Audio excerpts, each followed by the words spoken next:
Meus queridos, nós vamos meditar na palavra do Senhor. Eu tenho certeza que o Espírito de Deus tem uma palavra para abençoar a sua vida, abençoar a nossa vida, né?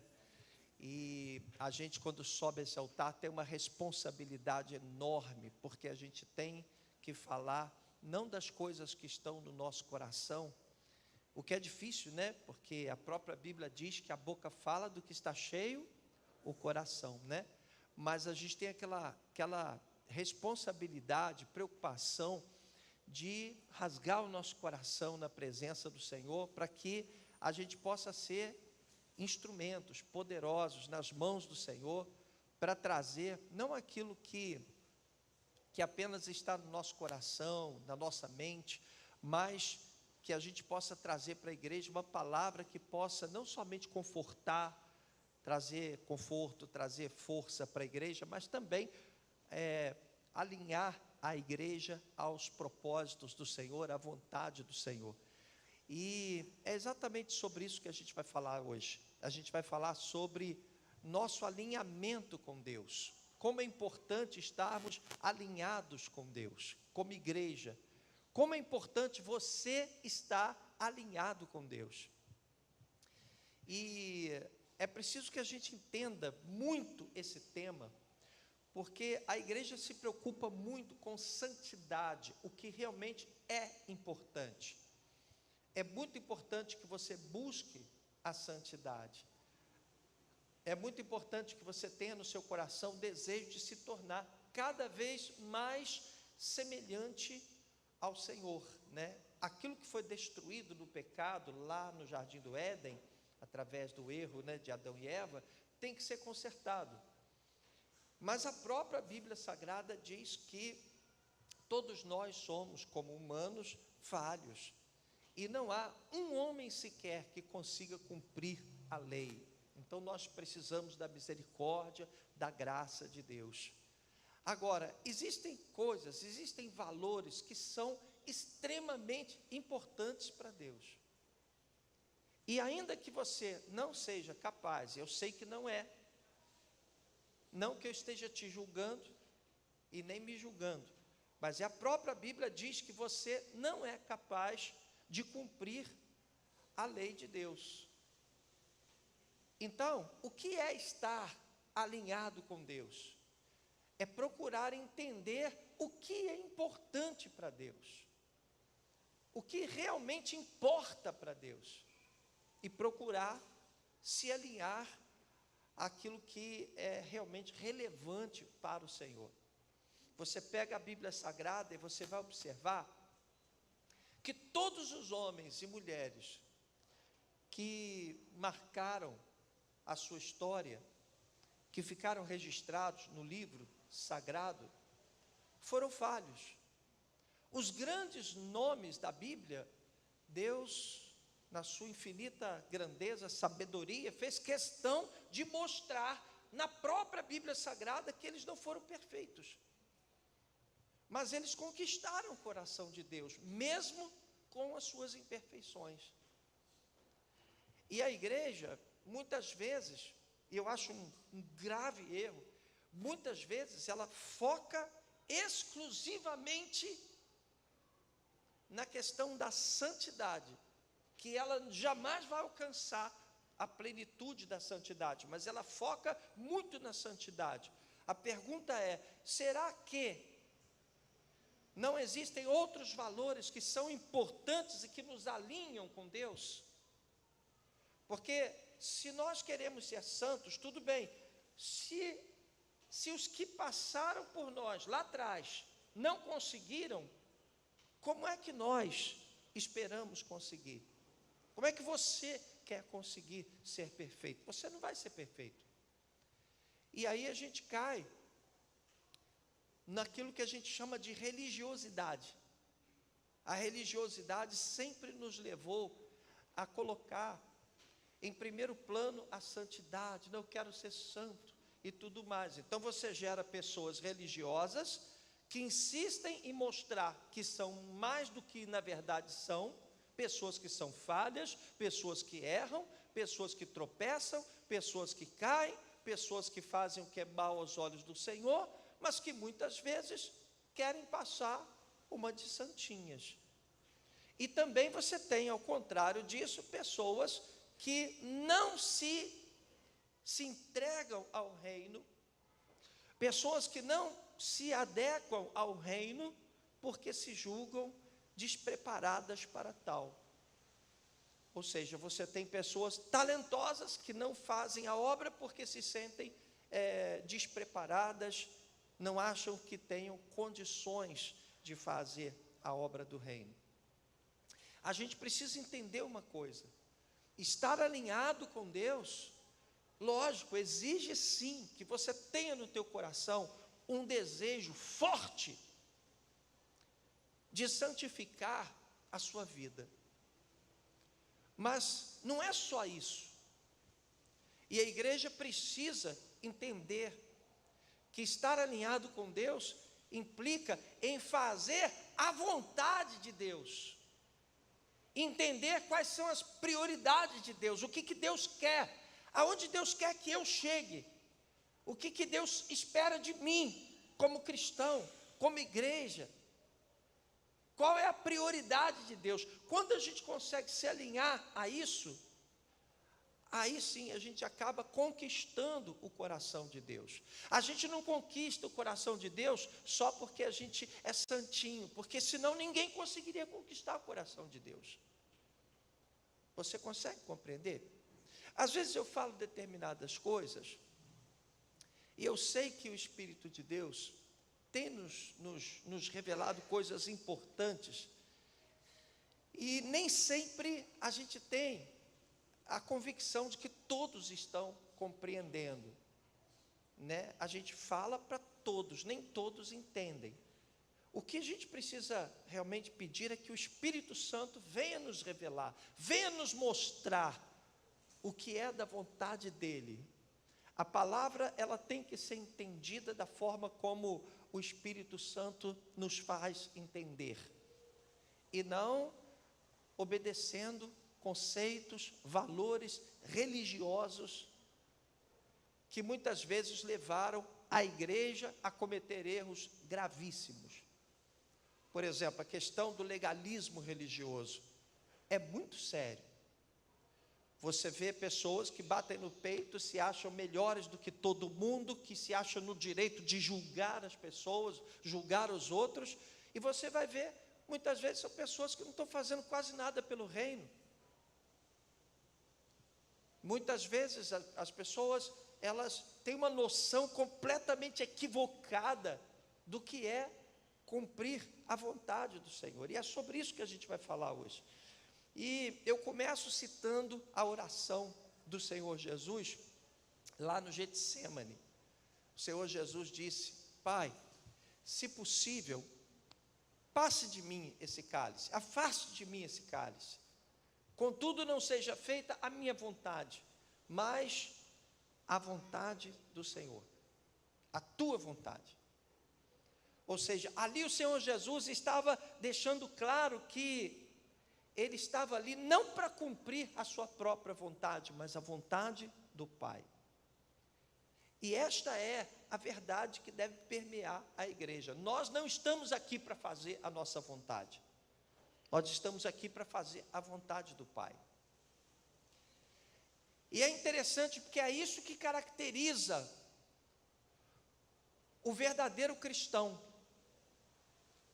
O cristão não será cristão, genuinamente cristão, se ele não for capaz de abrir mão do que ele é, do que ele sente, do que ele prioriza em detrimento à vontade de Deus.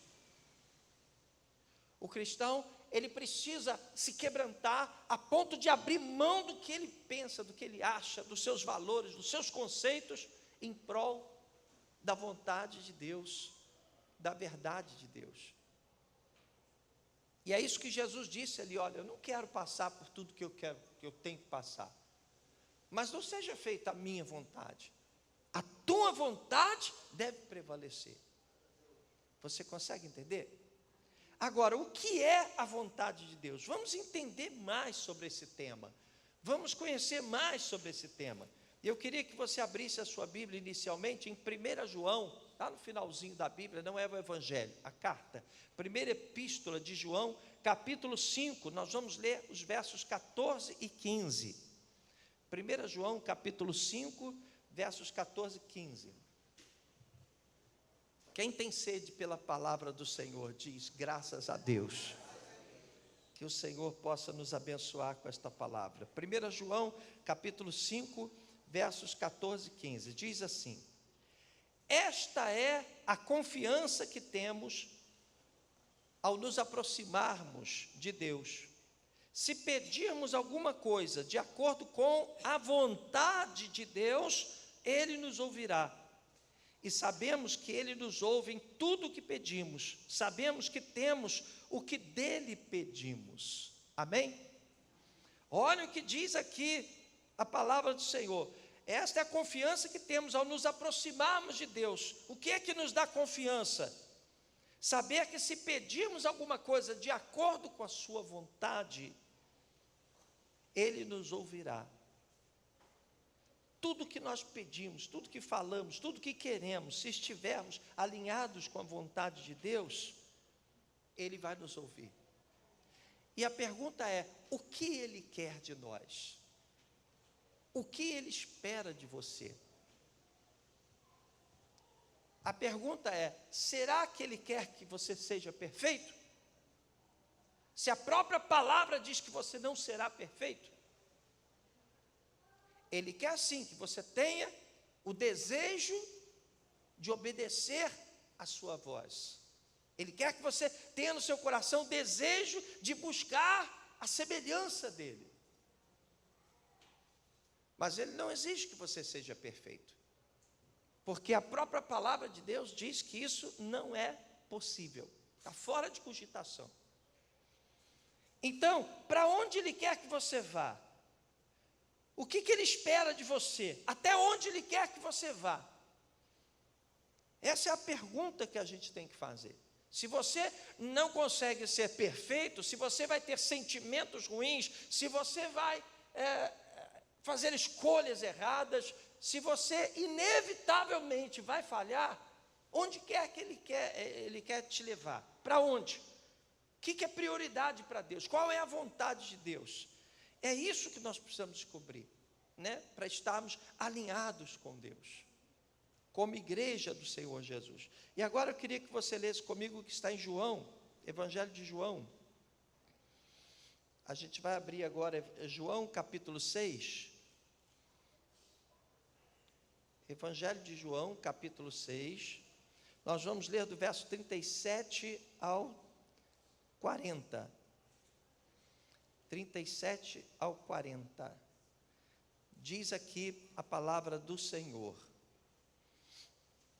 Jesus disse aqui, olha: todo aquele que o Pai me der, esse virá a mim. E quem vier a mim, eu jamais rejeitarei.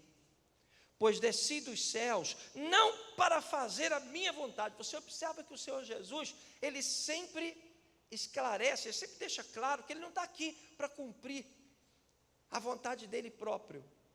Ele sempre deixa claro, olha, eu estou aqui não para fazer a minha vontade, mas a vontade do Pai que me enviou. E aqui Ele diz mais uma vez: todo aquele que o Pai me der, virá a mim, e quem vier a mim, jamais rejeitarei, pois desci dos céus, não para fazer a minha vontade, mas para fazer a vontade daquele que me enviou. E esta é a vontade daquele que me enviou, que eu não perca nenhum dos que Ele me deu, mas os ressuscite no último dia. Então, esta é a vontade de Deus. Você observa a preocupação do Senhor Jesus em fazer a vontade. Vamos para Efésios. Abra sua Bíblia agora em Efésios, capítulo 1. Efésios, capítulo 1. Nós vamos ler versículos 9 e 10. Olha que interessante. Está escrito: e nos revelou o mistério da sua vontade. Olha só, o mistério da sua vontade. O Senhor Jesus nos revelou o mistério da sua vontade, de acordo com o seu bom propósito, que Ele estabeleceu em Cristo. Isto é, de fazer convergir em Cristo todas as coisas, celestiais ou terrenas, na dispensação da plenitude dos tempos. Ou seja, aqui nós já temos uma revelação do que é importante para Deus. Cristo em primeiro lugar. Amém? Diga comigo, Cristo em primeiro lugar. Aqui já temos a primeira revelação. O que é que agrada a Deus? Colocar sempre Jesus em primeiro lugar. Já temos aqui um alinhamento. Eu não sou perfeito, mas Jesus na minha vida está em primeiro lugar. Em primeiro lugar, Jesus, ele tem sempre a prioridade do meu tempo, da minha atenção. Jesus é sempre o primeiro. Tudo passa por Jesus. Nós somos cristocêntricos. Nós focamos a nossa atenção em Jesus Cristo. Então o apóstolo Paulo diz aqui, olha, ele revelou um mistério. Ele nos fez entender a sua vontade. Ele estabeleceu que tudo deve estar convergindo para Jesus.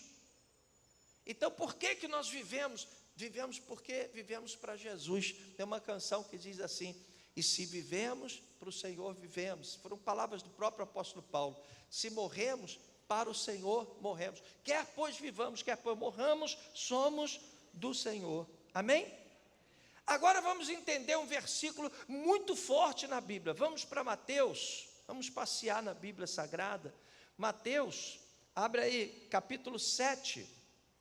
Mateus, capítulo 7. Vamos ler aqui uma palavra forte de Jesus. Ele diz o seguinte, verso 21. Mateus 7, verso 21. Ele diz aqui o seguinte. Acharam? Nem todo aquele que me diz, Senhor, Senhor, entrará no reino dos céus, mas apenas aquele que faz a vontade de meu Pai que está nos céus. Aí eu tenho uma questão. Quem é inteligente aqui? Diga, eu sou inteligente. Você é inteligente? Diga para quem está aí do teu lado, você é inteligente, você é um ser dotado de inteligência. Aí nós temos uma questão aqui muito clara, só não enxerga quem não vê. O que está escrito nessa palavra? Ele diz aqui, nem todo aquele que me diz Senhor, Senhor, entrará no reino dos céus, mas somente aquele que faz a vontade de meu Pai que está nos céus. Quem é que faz a vontade do Pai, se a gente estivesse referindo à santidade, à perfeição? Eu vou entrar no céu porque eu sou perfeito. Eu vou entrar no céu porque eu faço tudo direitinho. Eu vou entrar no céu porque eu cumpro a lei de Deus. Quem é que pode fazer isso? Quem que poderia afirmar que iria entrar no reino dos céus por mérito próprio? De jeito nenhum. Então a gente é forçado a entender que esta palavra, ela não se refere exclusivamente à questão da santidade, mas tem outras coisas ali reveladas nessa palavra. O Senhor diz aqui o quê? Ele diz, olha, preste atenção, não é aquele que diz Senhor, Senhor que vai entrar no reino dos céus, é aquele que faz a vontade de meu Pai. Ou seja, há uma vontade, algum desejo está no coração de Deus, alguma coisa é importante para Deus. Davi, ele errou, ele era um cara todo errado, matava muita gente, tanto que ele não pôde construir o templo, porque o Senhor disse que a mão dele estava cheia de sangue. Ele saía e matava muita gente, cortava a cabeça, como fez inclusive desde Golias, né? Ele não somente derrubou Golias, mas ele foi lá e cortou a cabeça de Golias. Mas ele tinha um coração segundo Deus. Vai entender um negócio desse. Eu estou te chamando a atenção para uma verdade que, se você entender, você vai ser uma igreja que vai ser muito usada por Deus. Você vai ser corpo de Cristo. E Deus vai poder te usar de uma forma tremenda. É muito mais do que você, eu já disse e repito, é muito importante você buscar a santidade, mas é mais do que isso. Porque a santidade, você sabe que você vai ter em parte, você não vai conseguir ser perfeito. Como nenhum dos homens e mulheres que viveram no passado foram perfeitos. Mas está escrito aqui o seguinte, que aquele que faz a vontade de Deus é que vai entrar no reino. Quem é que faz a vontade de Deus? Existe um mistério revelado nessa palavra. Quando você ora o Pai Nosso, a oração do Pai Nosso é cheio de revelações que a gente precisa entender. Fala de perdão, perdoa os nossos pecados, assim como nós perdoamos a quem nos machucou, a quem nos ofendeu, a quem nos fez mal. E a oração do Pai Nosso diz também: seja feita a tua vontade, assim na terra como nos céus. Ou seja, nós estamos aqui para fazer a vontade de quem? A prioridade é de quem? É de Jesus. Qual é a nossa prioridade? É alinhar a nossa vida àquilo que Deus quer. Eu só quero chamar a sua atenção, porque isso é uma coisa até demoníaca. A igreja, quando a gente lê essa palavra, pensa assim: não, a única coisa que eu tenho que fazer é procurar ser santinho. E é muito mais do que isso. Você desejar não fazer aquilo que vai entristecer a Deus, é parte, é consequência da sua aliança com Deus, do seu novo nascimento. Mas isso é apenas o começo. Como igreja, nós precisamos descobrir qual é o propósito de Deus para a nossa vida, o que Deus espera de mim, onde eu tenho que chegar. Mesmo com toda a minha fraqueza, mesmo com todas as minhas limitações, mesmo muitas vezes tendo consciência de que eu não sou capaz de nada, mesmo sendo um miserável como nós somos, e Paulo disse isso com todas as letras: miserável homem que sou.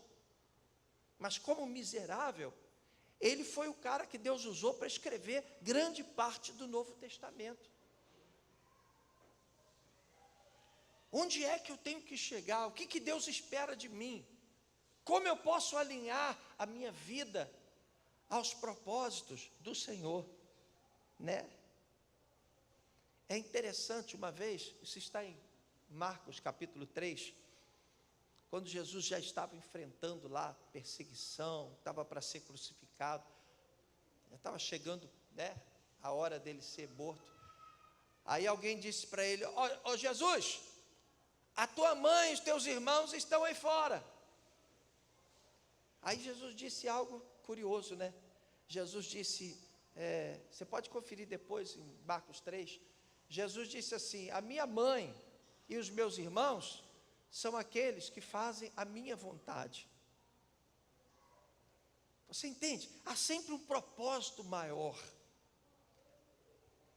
As pessoas cometem um grande erro de achar que estão na igreja simplesmente porque tiveram vontade de vir para a igreja. Você vem para a igreja e pensa assim: não, eu estou na igreja porque, legal, bacana, e porque eu preciso ser salvo. Tudo bem, eu preciso louvar o Senhor, tudo bem, mas é mais do que isso.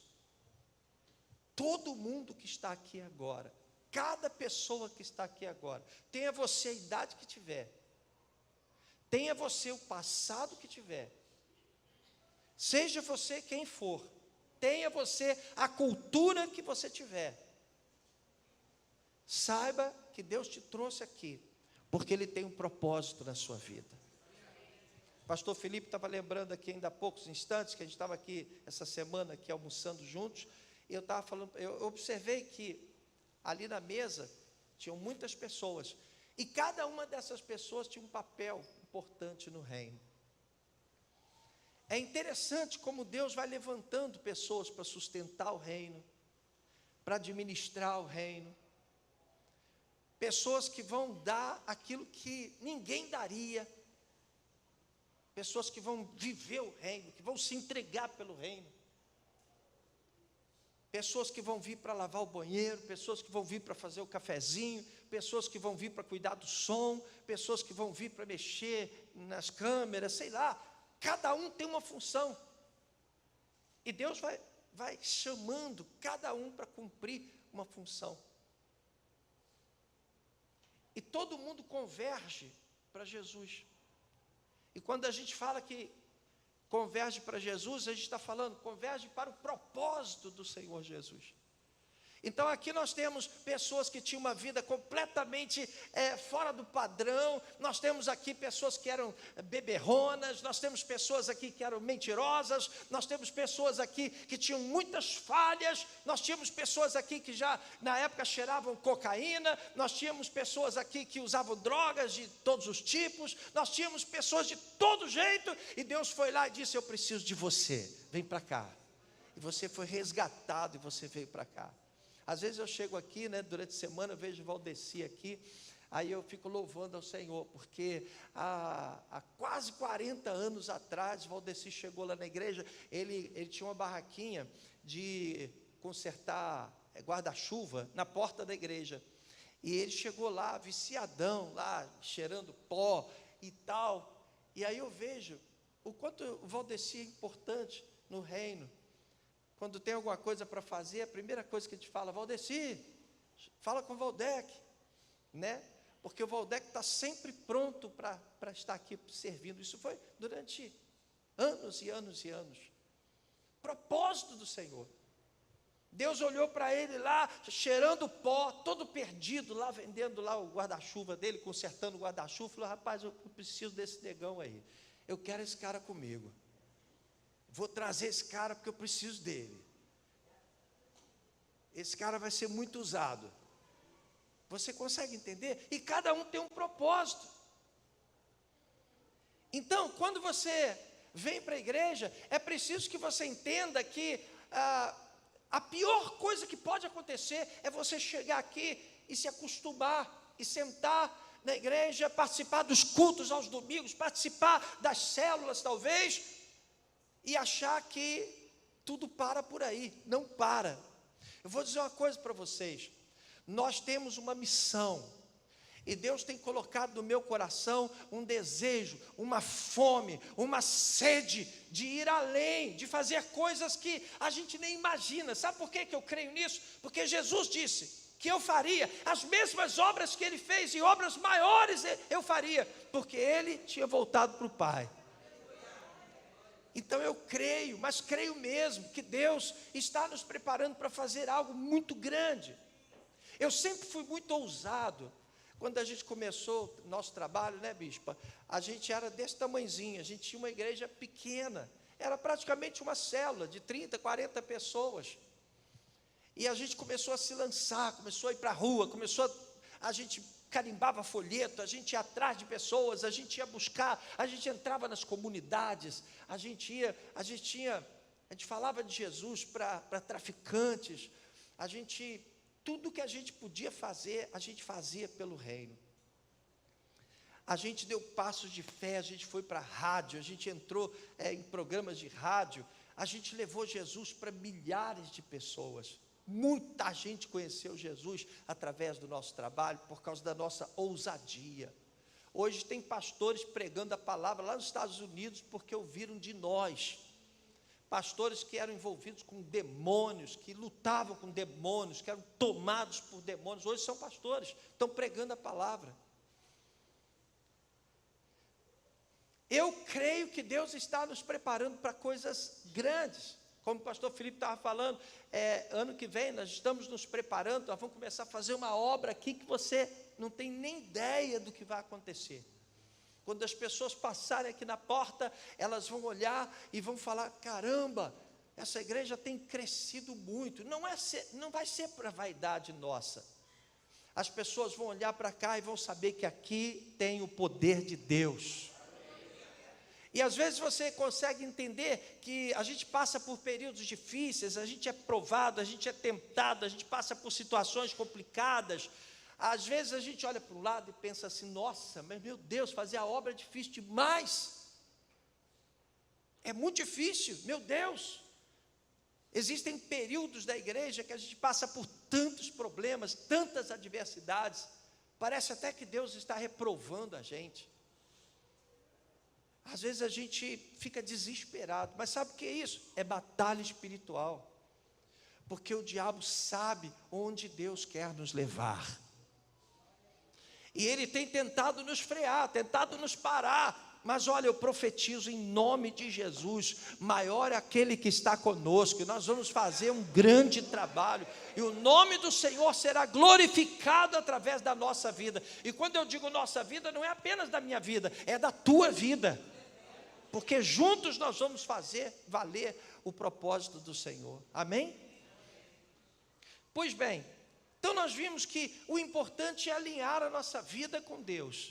O que é importante para Deus? O que Deus quer de nós? Por que Deus te tirou de um outro ministério e trouxe para cá? Ou por que Deus te restaurou aqui? Por que você conheceu Jesus neste ministério? Por quê? Por que o Paulão veio aprender a tocar baixo aqui na Igreja da Conquista? Por que nós estamos juntos aqui servindo ao Senhor? Por quê? Para onde Deus quer nos levar? Nós precisamos estar alinhados com Deus. Alinhar o nosso propósito com os propósitos do Senhor faz com que a nossa vida comece a fluir.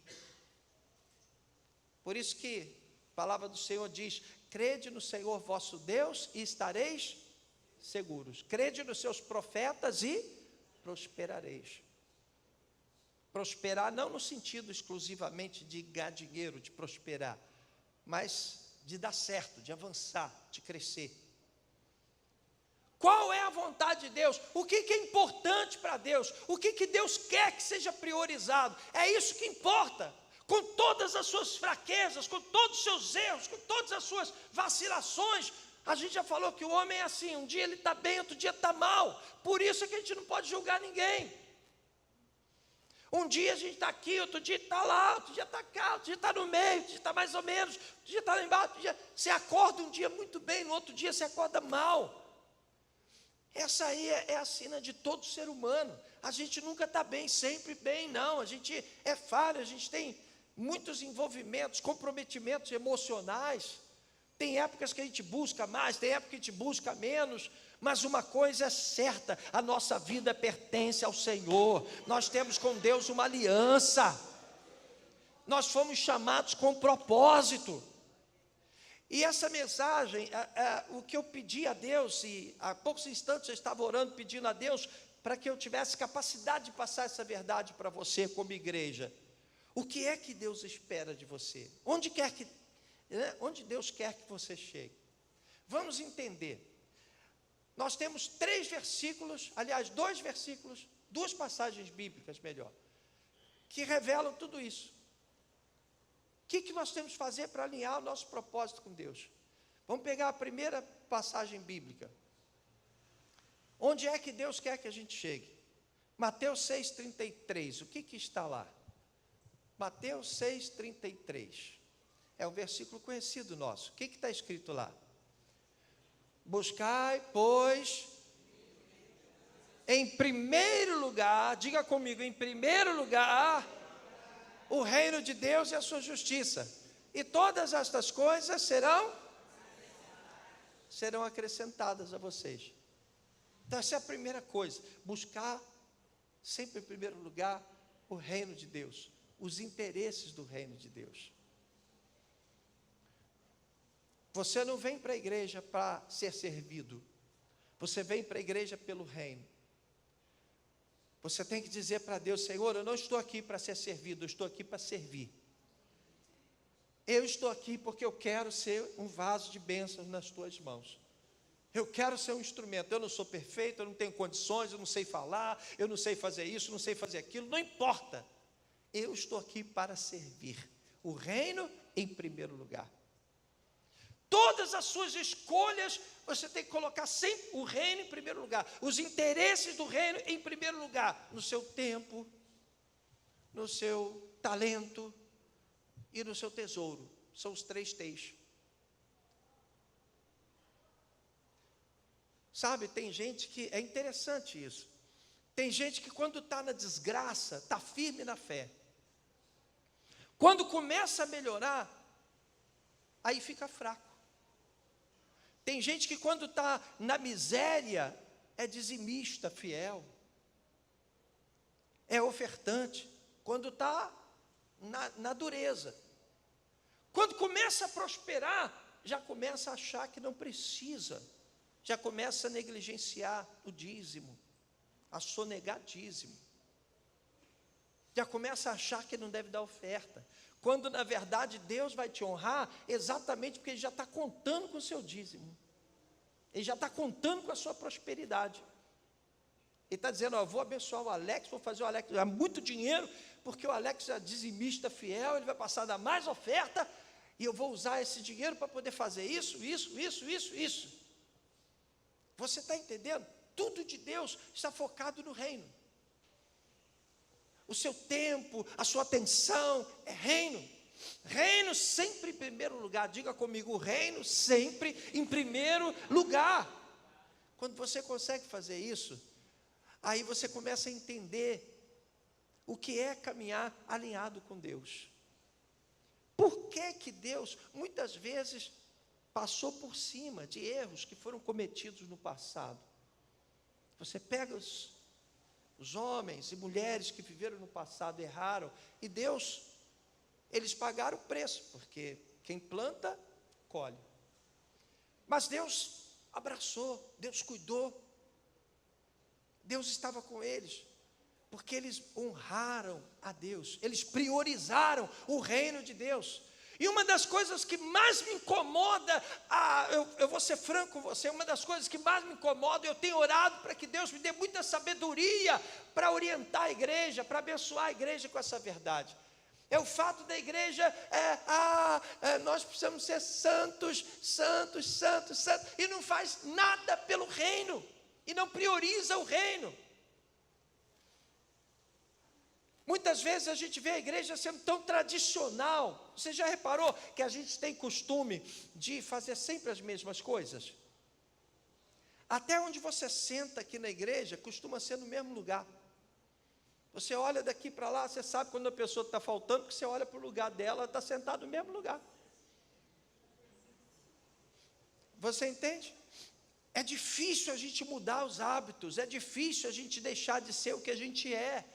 A gente se acostuma com as coisas, até a oração da gente, muitas vezes, é uma oração viciada, porque você fala sempre a mesma coisa, você ora sempre a mesma coisa, sempre a mesma coisa.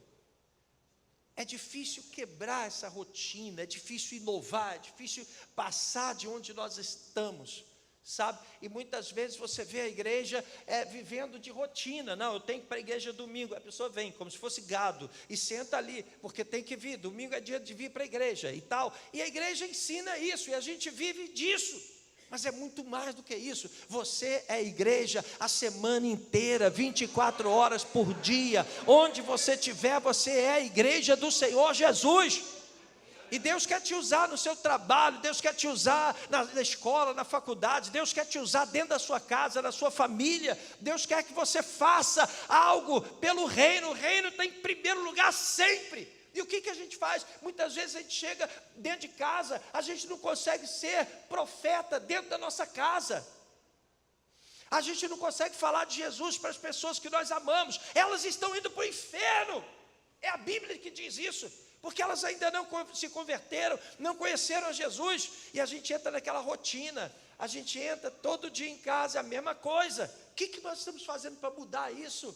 O reino em primeiro lugar, as coisas de Deus em primeiro lugar. E a gente muitas vezes, a gente fica ali, não, tem que buscar a santidade. Claro que tem que buscar a santidade, isso é uma coisa óbvia, mas tem que passar disso. Quem está entendendo o que está sendo falado? O que é que mudou na sua vida nesse último ano? O que mudou? Essa é a pergunta que a gente tem que fazer. Vou fazer uma pergunta para você. Quantos aqui querem e podem profetizar? Eu quero mudanças na minha vida, eu quero crescer, eu quero avançar, eu não quero ficar onde eu estou, quero conquistar, eu quero vencer, eu quero avançar, quero ir para frente. Acho que todo mundo quer, não é isso? E por que a gente não muda nada, nada? Tem anos que você está aí com o seu coração cheio de mágoa, porque alguém te machucou e você não perdoa. Ora bolas! Tem anos que a coisa vai passando, vai andando, e você não muda. Seu coração às vezes está cheio de mágoa e você não consegue tirar. E Deus está querendo te usar, está querendo fazer coisas através da tua vida. E você entra naquele ciclo de machambomba. Você é aquela Maria Fumaça que está ali, tem que andar naquele trilho ali, e você não muda nada. E entra ano e sai ano, entra ano e sai ano, e você não muda nada, não tem um posicionamento que, sabe, às vezes eu imagino Deus sentado no trono, e todo mundo assim, blá, blá, blá, blá, e Deus assim, sempre a mesma coisa. Quando alguém diz assim, levanta e fala assim, Senhor, a partir de hoje eu vou mudar a minha vida, a partir de hoje eu vou mudar, eu vou fazer o que tem que fazer, eu vou mudar, eu vou ser diferente, eu vou mudar a minha vida, a minha postura, Senhor, tira a minha vida se isso não acontecer, eu vou mudar. Deus, opa, e Deus se levanta, e Deus começa a te ouvir, esse está chegando ao trono com ousadia. Quem está entendendo essa palavra? Porque de mesmice, Deus está cheio de mesmice. Como eu disse, até a nossa oração é a mesma oração sempre. Os problemas que a gente enfrenta são sempre os mesmos. As nossas reações são sempre as mesmas. Muitas vezes você diz, eu estou aqui, Senhor, que eu quero te servir, que é nada. Eu estou aqui, Senhor, eu quero que o Senhor faça coisas grandes através da minha vida. Aí você não quer abrir mão de nada, você fica amarrado com coisinhas que estão te prendendo, sentimentos que estão te prendendo, quando na verdade Deus quer que você dê um passo, que você quebre as muralhas, que você avance. Você fica aí profetizando que vai crescer, mas está cheio de medo. Está cheio de medo, de insegurança. Quando o Senhor Jesus está dizendo para você, vai nessa tua força, porque eu sou contigo. Assim como fui com Moisés, eu sou contigo, Josué. Vai nessa tua força, homem valente. Aí a gente fica igual Gideão, mas Senhor, eu sou o menor da casa do meu pai. Senhor, eu não vou conseguir, Senhor. Mas Deus está dizendo, vai, porque eu sou o teu Deus. Eu estou contigo, não te enviei eu. Quem recebe essa palavra? Como pensar que Deus vai usar você para ser o sal da terra, se você não está sendo sal, se você não está salgando? Como pensar que você vai ser usado para uma coisa grande, se você não está alinhado com Deus? Aí sabe qual é a desculpa? Mas eu sou muito fraco, eu sou pecador. Eu sou pecador, tá? Davi não era pecador, Sansão não era pecador, Salomão não era pecador, Paulo não era pecador. Paulo disse que era o maior de todos os pecadores. Até quando a gente vai ficar dando desculpa para poder não ter uma postura mais ousada, mais corajosa, mais determinada? Jesus disse, olha, se você quiser, você vai mandar esse monte daqui para colar, e o monte vai passar, e nada vai ser impossível para você. Queria que você olhasse para quem está do teu lado e dissesse, profetizasse, nada será impossível para você.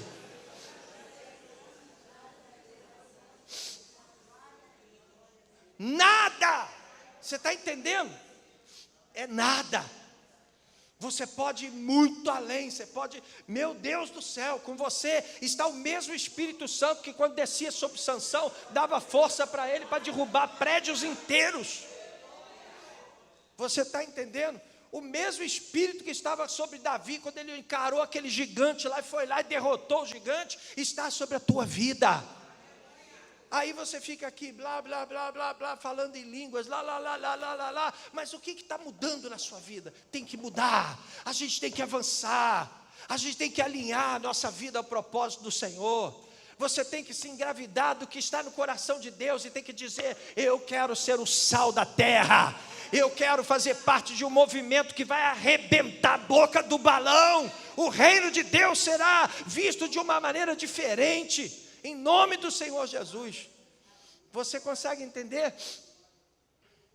Que essa palavra possa abençoar a sua vida tremendamente. Primeiro, reino em primeiro lugar. É o primeiro texto bíblico que revela qual é o mistério da vontade de Deus. Reino em primeiro lugar. Reino em primeiro lugar. Os interesses do reino em primeiro lugar. Em todos os sentidos, o reino em primeiro lugar. Se você vai fazer alguma coisa que vai prejudicar o reino, não faça. Se você tem qualquer obstáculo para fazer a obra do reino, tira o obstáculo.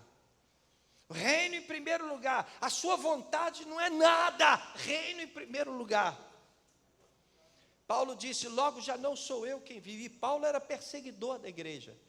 Paulo, ele mandava matar, ele autorizou a morte de Estevão. Ele odiava os cristãos. Quando ele se converte, ele se esvazia de si mesmo. A igreja está precisando se esvaziar. Amém, igreja? A igreja está precisando se esvaziar. Se esvaziar. A igreja está precisando se esvaziar. Está precisando dizer como Paulo disse: logo já não sou eu quem vive mais, é Cristo que vive em mim. Ou seja, a minha vontade já não importa mais, deixa Deus dirigir. Ainda que eu não concorde, não quero nem saber, minha vontade não quer dizer nada. Eu vivo para o Senhor, eu morro para o Senhor. A minha vida não tem sentido se não for para o Senhor. É isso que Deus espera de nós. Por que a igreja apostólica no passado fez grandes coisas? Por que eles pregaram o evangelho a todo mundo conhecido naquela época, sem WhatsApp, sem internet, sem redes sociais? Por quê? Porque eles acreditaram, porque eles davam a vida deles. Ah, mas se você for pregar o evangelho, você vai ser preso, você vai ser chicoteado. Que se dane, eu vou pregar o reino. Prioridade era essa. Eu vivi numa época que quando eu falava que era cristão, na verdade a gente era chamado de protestante, a gente era discriminado assim na lata. Entendeu? Não é como hoje. O maior receio que hoje os líderes, os teólogos, os grandes líderes estão manifestando, é que a igreja, ela está se institucionalizando. É como se a igreja tivesse assim: tudo bem, eu sou cristão, estou aqui, estou na minha igreja, está tudo bem, vou para o céu, está tudo bem. É muito mais do que isso. Eu preciso que você creia que Deus te colocou aqui, porque Ele tem um propósito na sua vida. Você faz parte de uma engrenagem, você faz parte de um motor. Para concluir, nós vamos ler agora o que está em Mateus, capítulo 22, aí vamos para a segunda revelação, do que é importante para Deus. Ah, mas eu tenho que me santificar. Não, isso tudo bem, isso aí a própria Bíblia manda você se santificar, tudo bem. Mas o que mais? Aí nós vamos para a segunda revelação. A primeira revelação foi buscar em primeiro lugar o quê? O reino de Deus. As outras coisas nos serão acrescentadas. O reino de Deus sempre em primeiro lugar. Agora vamos ver qual é a segunda revelação, para a gente se alinhar com Deus. É o que está em Mateus capítulo 22, versos 37 ao 39. Vamos ler a partir do verso 36. Tá? Acharam aí? Palavra de Deus para você, meu amado. Você que está em casa também, receba essa palavra. Seja impactado com a palavra do Senhor. Um dos fariseus perguntou a Jesus: Mestre, qual é o maior mandamento da lei? Respondeu Jesus. Olha a resposta de Jesus. Você vê bem, qual é o maior mandamento? Interessante, né? Interessante. Interessante porque Jesus podia dizer, olha, o maior mandamento é que você seja santinho. Esse é o maior mandamento, que você não peque. Mas não foi isso que Jesus disse, não. Olha o que Jesus disse: ame o Senhor, o seu Deus, de todo o seu coração, e de toda a sua alma, e de todo o seu entendimento. Este é o primeiro e maior mandamento. Amém? Qual é o primeiro e maior mandamento? Ame o Senhor, seu Deus, de todo o seu coração. O que é todo, gente? Fala para quem está do seu lado. Todo é todo. Ame o Senhor teu Deus de todo o teu coração, de toda a tua alma. A alma é responsável pelos sentimentos. Então, com todos os seus sentimentos, ame o teu Deus de todo o teu coração, com toda a tua alma e de todo o seu entendimento. Este é o primeiro mandamento. É o mais importante. É o maior mandamento. Amar a Deus acima de tudo. Está dando para entender? Está recebendo aí? Aí tem tudo a ver, porque se você ama a Deus acima de tudo, você vai lutar para ter uma vida digna. Você vai honrar a Deus. Você vai buscar a Deus. Você vai gastar tempo com Deus. Você vai servir a Deus. Você vai servir aos propósitos do reino.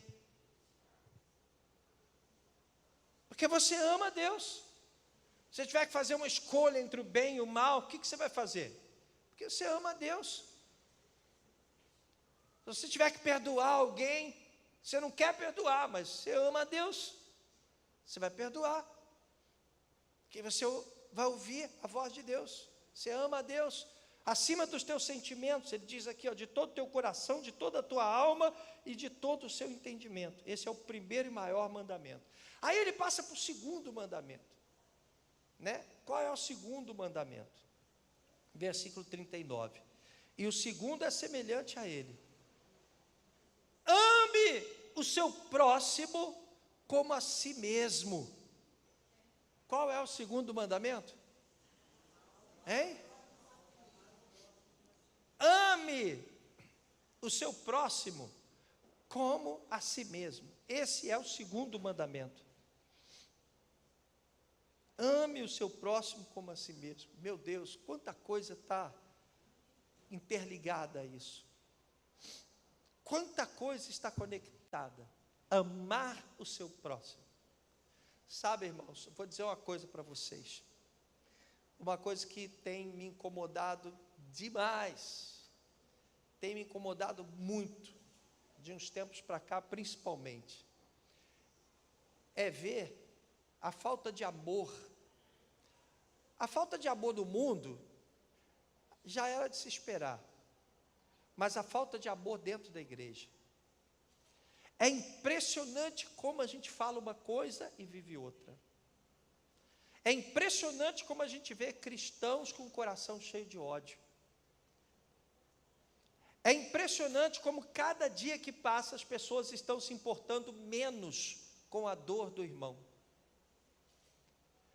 É impressionante como a gente tem visto as pessoas largarem a mão umas das outras, cada um vivendo os seus interesses, colocando como prioridade os seus próprios interesses. É impressionante como as pessoas estão com o coração duro. Você já reparou isso? Às vezes tem alguém aqui na igreja que está aqui querendo tirar a própria vida, e você passa perto e ninguém nem nota. Às vezes a pessoa está visivelmente abatida, sofrida, precisando de um irmão que abrace, que compreenda a dor dela. Aí o irmão passa do lado e já passa julgando. meu Deus, onde nós erramos? O que aconteceu com a igreja? Você tem noção de quantas vezes você recebe graça e misericórdia por dia? Quantas vezes Deus tem perdoado você? Quantas vezes Deus ainda vai perdoar você? Aí na igreja as pessoas falam assim: eu vou perdoar, fulano não merece. Mas quem falou em mérito? Quem falou que fulano tem que merecer? Mas eu vou perdoar, fulano vai continuar errando. Quem falou que você só vai perdoar se a pessoa não for cometer mais erros? A gente vê na igreja uma falta de sensibilidade do povo evangélico. Às vezes a pessoa faz tudo direitinho durante anos. A gente vê isso nas pessoas de sucesso. As pessoas, entendeu? Fazem tudo direitinho. Aí um dia elas erram, cometem um erro. Eu me lembro sempre do que aconteceu com o Thales Roberto. Me lembro muito. E conheci também outras pessoas que viveram isso. O cara ganha milhares de pessoas, talvez milhões de pessoas. O cara faz um trabalho que poucos fizeram no Brasil. Aí um dia um dia que ele não está lá em cima, ele está meio aqui, ele vai dar uma entrevista e fala uma coisa, parece presunçoso, acabou. Graças a Deus, Deus tem usado, ele está até se reerguendo, está sendo... Eu admiro demais o Thales pelo que ele já fez pelo reino e pelo que ele faz pelo reino. Tem tanta gente aí boazinha que não faz porcaria nenhuma pelo reino. Aí um dia o cara vai lá, dá uma entrevista, fala uma besteira lá, pronto, acabou o Thales, vamos crucificar, vamos julgar pedra, vamos acabar com o cara. Que história é essa? Que cristianismo é esse? Foi isso que Jesus ensinou? Cadê a nossa empatia? Cadê a nossa preocupação com o irmão? A coisa está tão feia hoje, que as pessoas passam por um moribundo na rua, elas já não querem mais ajudar, não. Está aí porque merece, vai embora. Você está entendendo? Até que ponto o amor está se esfriando no nosso coração? Por que nós não estamos fazendo aquilo que o Senhor nos manda fazer? Sabe por que eu estou falando isso, meu irmão? Porque eu creio que Deus está nos preparando para fazer algo grande. A minha oração na igreja é para que nós estejamos à altura daquilo que Deus espera de nós. Ano que vem vai ser o ano da expansão do reino. A gente vai trabalhar, vai fazer muitas coisas grandes para o Senhor. E sabe o que vai precisar? A igreja vai precisar estar quebrantada no altar. Reino em primeiro lugar. Deus, amar a Deus sobre todas as coisas. Amar o nosso próximo. Amor no coração. Disposição para servir. Para orar como Jesus disse: Senhor, não seja feita a minha vontade, mas a tua vontade. Eis-me aqui. Amém?